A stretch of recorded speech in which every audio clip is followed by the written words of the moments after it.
ธาตุหลวงกลางคืนก็จะเป็นงามมหากลางคืนงามเด้ธาตุหลวงเวียงจันทน์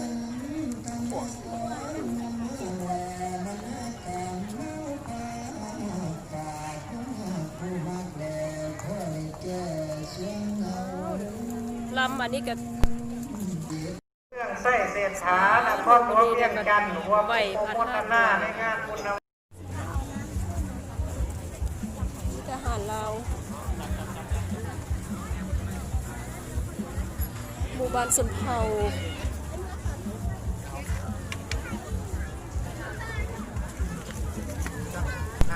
ท่านรอไปเบิ่งก่อนท่านนครจะดูท่านเพิ่นขายอยู่สิไม่มีโคมไฟพอ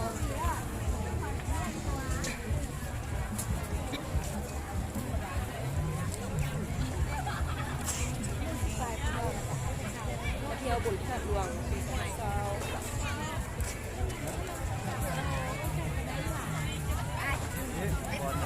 จะได้บื้นกับเจ้าของเขาโรงเรียนอันนี้อาหารลาวด้วยดิอันนี้เจ้าของห้านหันตุกติกงามแต่ละมือเห็นคนใส่สุดอันนี้ก็มาขายเครื่องสุดกินนี้งามเลยอ๋ออีเมลอะไรเป็นคนเป็นหุ่นงามเลย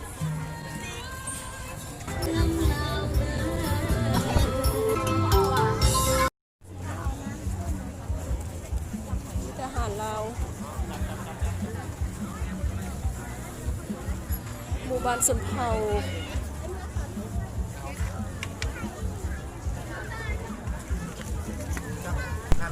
ท่านรอไปเบิ่งก่อนท่านนครจะดูท่านเพิ่นขายอยู่สิไม่มีโคมไฟพอ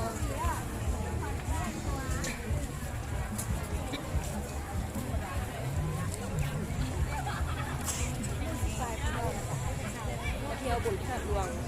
สาว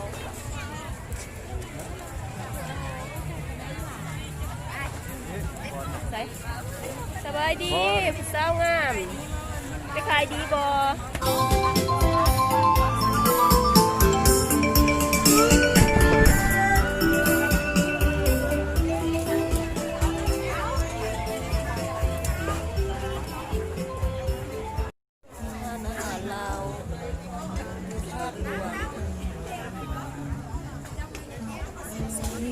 เศร้าเครื่อง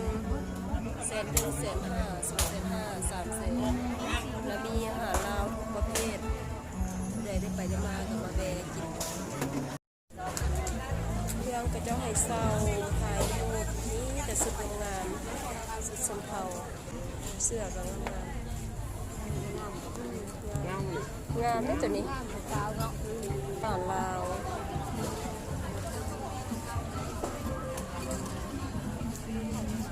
แบบลาว